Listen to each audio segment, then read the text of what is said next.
ano ba ang dapat na tandaan natin patungkol sa usapin ng insurance? Okay. Sino po ba Okay. muna ang pwede magpa-insure at pwede ko po ba, halimbawa Katrina, pwede kong ipa-insure ang isang tao na hindi ko naman kapamilya or pwede ko bang ipa-insure ang aking kapamilya? Sino po ba ang pwede at sino hindi pwede, Katrina? Okay.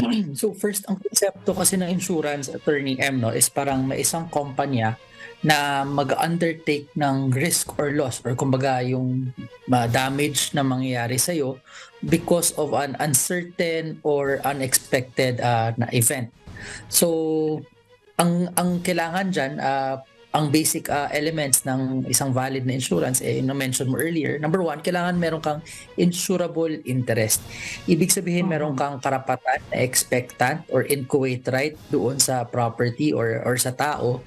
And lalo kung sa tao, kailangan meron kang insurable interest, pwedeng asawa mo or meron kang nare-receive na love, affection, support, education or finance. Pwede naman siyang, actually ito ang pinaka-nakakatawang part, pati ang creditor mo pwede mo insure kasi may insurable yung ano mo, yung debtor mo pwede mo Debtor. insure. Oo, meron kang Kung insurable malaki ang interest. pagkakautang sa'yo, oo. Oo, pwede mo i-insure yun. Except, meron tayong mga hindi pwedeng ibigyan as beneficiary. Okay, sino-sino itong mga beneficiary Yes. na ito? Una, pag meron kang, ito yung mga tawag dito, enemies of the state. Kumbaga, pag kalaban ng estado, kasi ang gera po ubusan ng resources. So hindi mo pwedeng i-insure ang kabilang party kasi magkakaroon siya ng resources to be used against our country. Number two, na-mention po earlier ni Attorney M sa ating legally yours, no?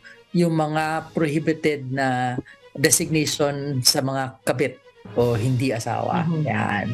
Yan yung mga bawal dyan. So, yan po on insurable interest. Ang second element naman po, merong risk na merong risk ang nag-apply ng insurance for loss or damage. So, ang examples po nito is kukuha ka ng life insurance, kukuha ka ng fire insurance, yung compulsory motor vehicle insurance or yung car insurance kasi mawawalan ka ng kotse, mawawalan ka ng buhay, mawawalan ka ng gamit, etc. Number three, ang insurance company nag-assume nung risk na yon. Na kumbaga siya yung mag-undertake na bayaran yung mawawala sa'yo pag nangyari yung event na yon. And kailangan, ang pangatlo pala, sorry, yung risk na to, part lang sa general scheme ng insurance na pag-distribute ng risk among other similarly situated. Kumbaga, hindi lang ikaw, but maraming mga nakasaganitong sitwasyon na ina-assume ni insurance company. Tapos, kailangan, number 4, magbayad siya ng premium. Kasi ang pagbabayad ng premium po, ay ang